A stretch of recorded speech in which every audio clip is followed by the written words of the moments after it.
Hello again, and welcome back to the Spain to Go podcast, the best podcast in the entire multiverse about all things Spain. As usual, I'm your host, Daniel Welsh, coming to you from beautiful Barcelona. Today, we're going to talk about Madrid, the pros and cons of living in Madrid.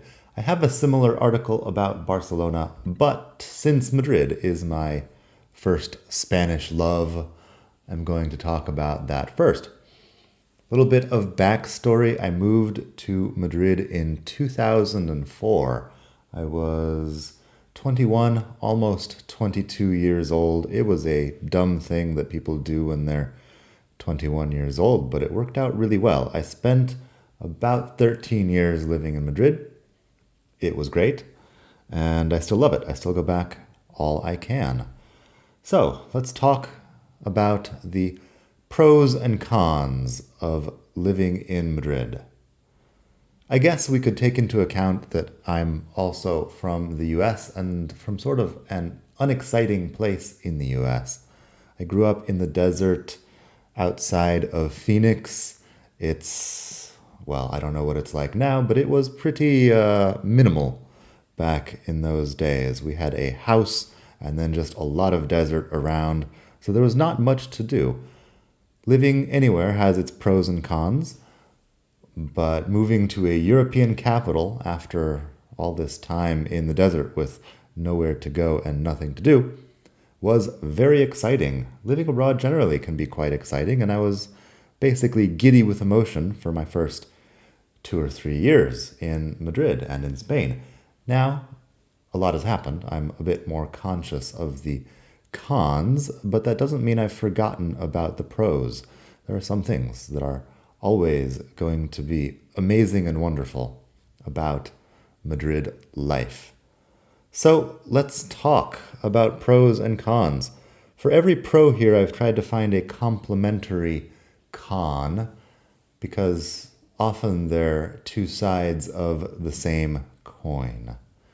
And if you want to hear some more cons, I've got some other stuff on the website. I've got a long list of things that I love about Spain, a short list of things that I hate about Spain. I've also done some here on the podcast, and I will be doing more in the future.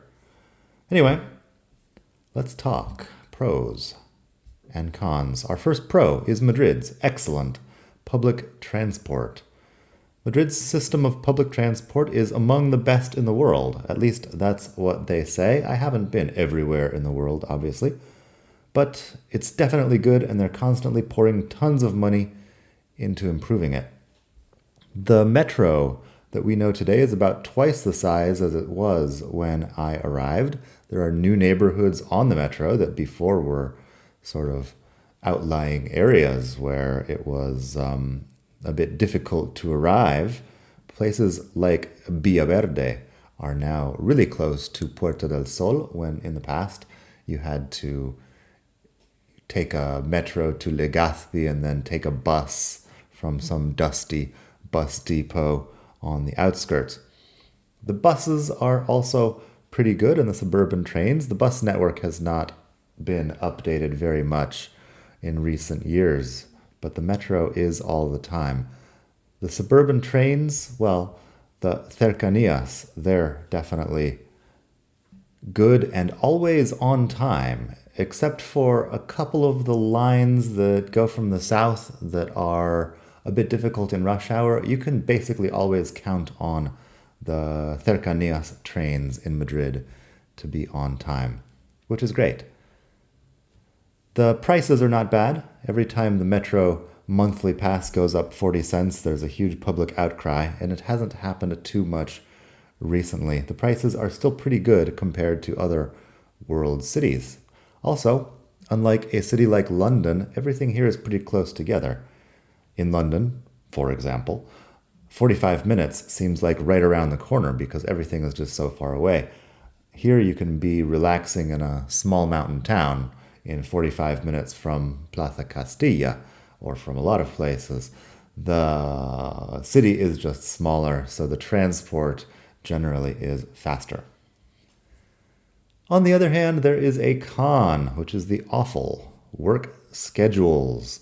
The awful work schedules is something that has changed a bit with the pandemic and the work from home situation a lot of people have been in, but it might be going back to normal fairly soon. I was teaching English for a long time, and if you're teaching English, you might be hoofing it around the city from 7:30 in the morning to 9:30 in the evening, with a few dead hours at midday. You could have a class in one place at 8 in the morning and then class in another place at 10. And then, just a long day of going around the city on public transport. So you might be able to get home for a siesta at some point, but you'll definitely be spending a lot of time on public transport. These days, a lot of things happens online, but if you're going back to an office soon, well, keep in mind. People who work in offices often get a bad deal too, because the Spanish work culture is a little bit different. Here they have something, they call it the cultura de presentismo, which basically means that your boss will think you're a hard worker if he sees you clocking long hours, not necessarily judging you on what you've actually accomplished, just the fact that you are arriving early and staying late. So if you're holding down a desk all day long until late in the evening, you might be considered a good employee, whether or not you're actually getting anything done. Other countries in Europe are different. The Spanish envy those countries in the north where 5 p.m. means you put your pencil down on the desk and you walk out of the office and you're just done. Here in Spain, it's not typical. Here, you might have to pretend to get things done for a few more hours after 5 p.m. because the boss will think you're lazy for going home on time. On the other hand, the people from Scandinavia are the ones who come to Spain on vacation. They spend a lot of their money coming to Spain on vacation every year, and we get to live here full time. One of the pros would be a lower cost of living. Madrid is cheap, compared to some places at least. What you'd spend to rent a room full of rats and tuberculosis in London's Zone 7 will get you a sweet penthouse with a huge terrace in one of Madrid's nicest areas. That might be a bit of an exaggeration, but I've heard about London rents. It doesn't sound good. Friends from New York similarly will shock you when they tell you how much they paid to live with bedbugs and junkies in Brooklyn back in the day. Here, you just can't compare the prices to the major world cities, let's say. Food is also pretty cheap, and going out with friends won't cost too much either, as long as you avoid the gastro bars and the more expensive discos. Of course, cost of living varies a lot from barrio to barrio. For something less costly, check out Usera in the south, or come up to my old neighborhood in the north, which is called Tetuan. These are pretty nice places that are not super expensive. If you're looking for something hipper, of course, you've got La Latina or Malasaña, which will cost you more. If price were no object, I would personally go and live around the Cuzco area, which is also close to Plaza Castilla. It's close to the Santiago Bernabeu Stadium, where Real Madrid plays. Very nice. If I had an unlimited housing budget, that's where I would be. Of course, if you're going to get excited about the low cost of living, you should also take into account the con that goes along with this. The con in this case, terrible. Spanish salaries. I'm sorry to say it, Spanish salaries suck. And it's little comfort knowing your rent is nowhere near Brooklyn prices if your salary is only 600 euros a month. Back in the day, in the pre-crisis years, people would complain about being mil-euristas, earning about 1,000 euros a month. Decent, respectable job, but a salary that's not incredible and not improving. When the crisis really hit, though, unemployment went to 26%, and being a mil-eurista became many people's highest aspiration. Back in the day, you would hear all the time, well, I'm lucky to just have a job. All of the Architects and engineers were either leaving the country or earning 800 bucks a month and happy to have it, 800 euro bucks a month and happy to have it. Salaries just went down for a lot of people. There are still certain lucky people who earn salaries in the low four figures, but they're few and far between, thanks to austerity. I wrote this a while ago. With the recent pandemic, I kind of doubt that most people's salaries have improved. Of course, it depends on the industry that you're in, but a lot of people are sort of scraping by on unamazing salaries. That's just the way it is. On a more positive note, we have a pro, the nightlife. I should mention that I'm not into nightlife at all, but if I were, I'm sure Madrid would be great for it. From what I've heard, Madrid's nightlife is actually one of the world's best. If you know where to go, the party never really stops. After dinner on Friday night, you could potentially go to a bar, a club, a chill out, un after party, which is just called an after. You could probably continue doing this all the way through till Sunday night. I assume people do this possibly with the help of many controlled substances. I don't know much about it. Here in Barcelona, the controlled substances thing is definitely an issue.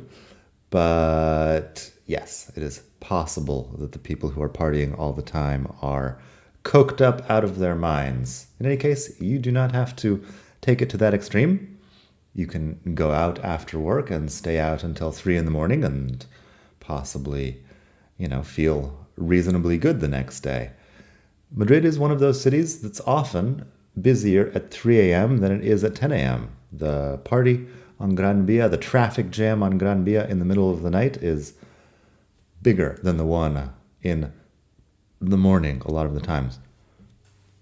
And on weekends, a lot of the people you see on public transport in the mornings will be people coming back after a full night's partying. There's a con, of course, that comes along with this, and it is the noise. This depends quite a bit on your street and on your barrio, but in most places, Madrid is noisy.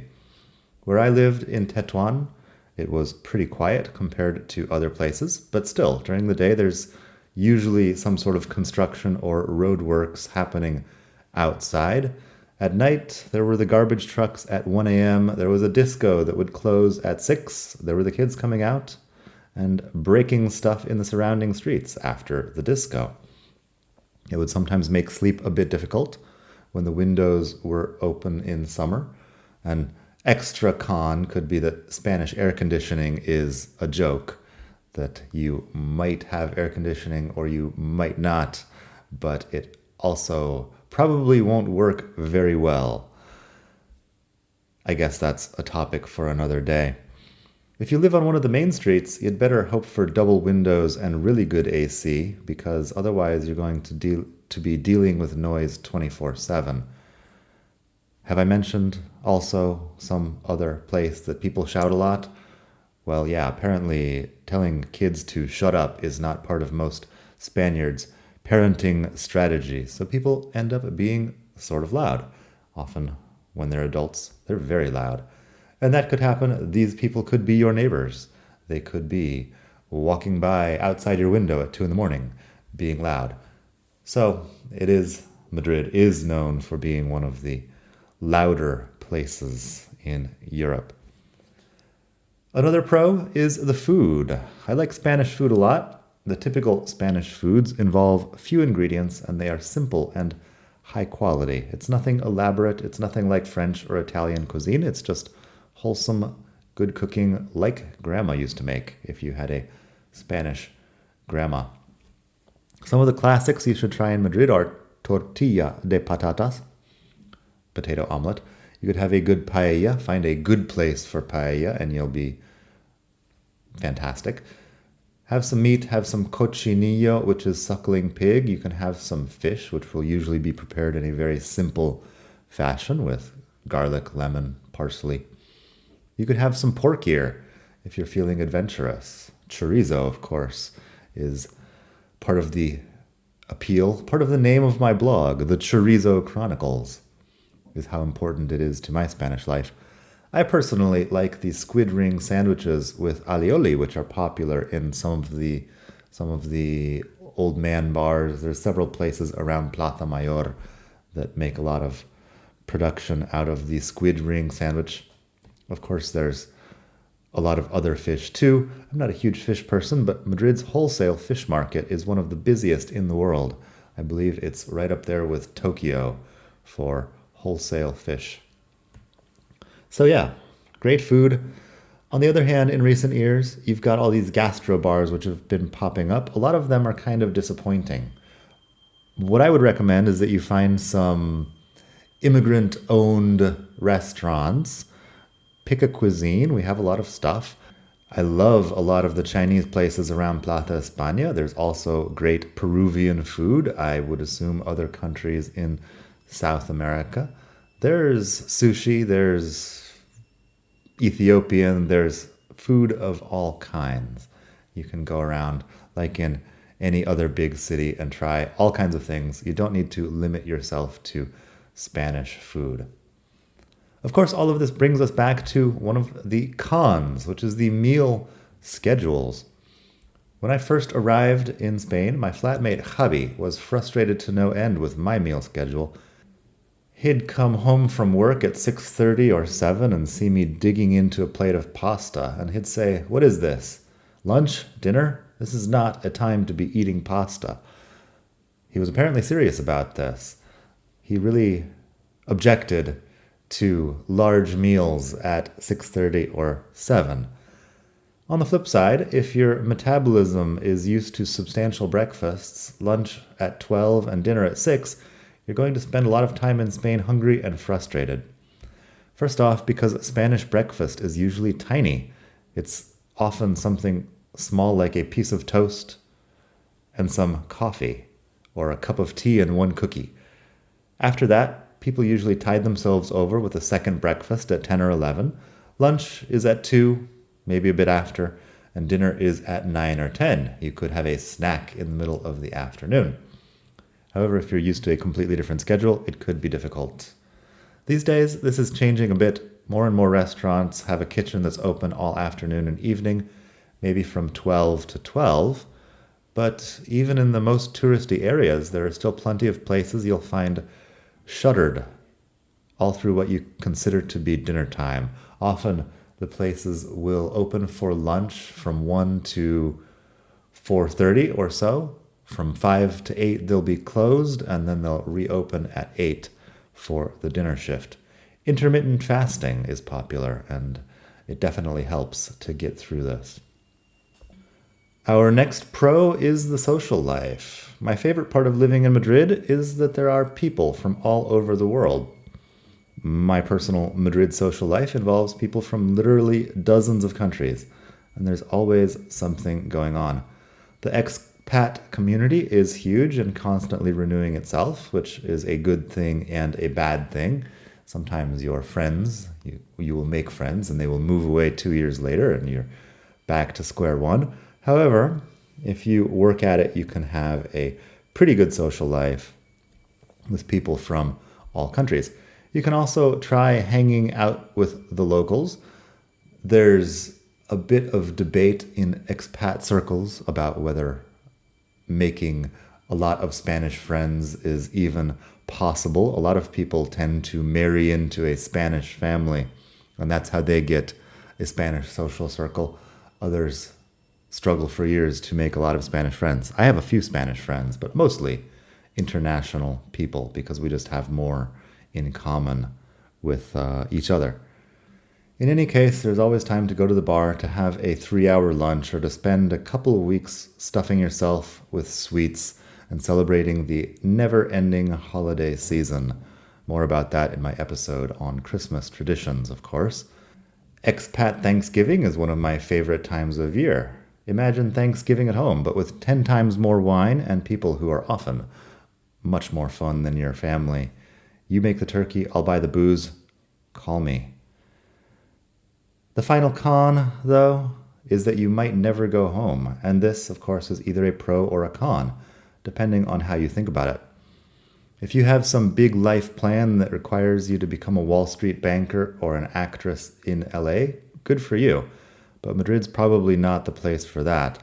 A lot of people move here for 6 months or a year, end their contract or stay out their visa, and then go home. Often student loans are a problem. If young people come from the US or possibly the UK, they just have $40,000 in student loans or more, and a Spanish salary is not helping them to pay it off, so they end up at home. A lot of other people, though, find love or get hooked on the lifestyle and end up spending their free time fighting the bureaucracy to be able to stay legally for a few more years. I'm part of that group.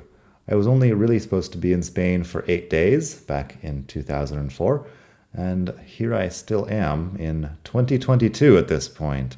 First, there was a love interest, then it became a lifestyle interest, then just a job, and life happens. So now I really haven't even seriously considered getting away. Was it worth it? Totally. Would I recommend this to others as a life plan?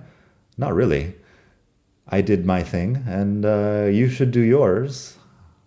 My Spain experience has worked out pretty well, but I cannot guarantee that yours will be equally successful. In any case, you should definitely come visit, stay as long as you can. A lot of people enjoy it, and others end up back at home having had an adventure, and they have something to remember. So, handle with care. Madrid life sometimes gets its hooks in people, and you might not be able to leave. However, despite the negatives, it's still a pretty awesome place to live. Are there other pros and cons? Well, probably. I can't think of anything very specific. Spanish bureaucracy sucks, but I assume it's not much worse than in other places. I've never heard somebody say that the bureaucracy in their country is just amazing. Customer service isn't great, but that's probably just about the terrible salaries that people are earning. I would also not be super friendly for the typical Spanish salary, so I can understand that they don't want to be either. The political situation is a bit ridiculous, but that's another story. And of course, I'm from the United States, where we have we have an equally or even more ridiculous political situation, just not similar. And that's about all I can think of. Every time I've thought about moving to some other country in Europe, I think about all of the people from that country in Europe and how they spend their vacation in Spain. And I think, well, maybe I can just stick it out here. There's not any other place that I really love more than Madrid. If you find me a place with high salaries, low taxes, amazing weather, and an awesome social life, I'll be there tomorrow. But so far, I have not found that place. So, here I am, between Madrid and Barcelona these days, and life is good. That's about all I've got for today. If you have any feedback about this episode, please send me a message. You can go to expatmadrid.com/contact, and you will find a contact form where you can get in touch. You can also find me on Twitter, on Facebook, on Instagram, a lot of other places. I do a lot of online stuff, so I'm pretty easy to find. Anyway, I hope you have a great day wherever you are in the world. Send me your questions, your comments, your requests for future episode topics. I'm happy to hear from you. Until next time, from beautiful Barcelona. Bye.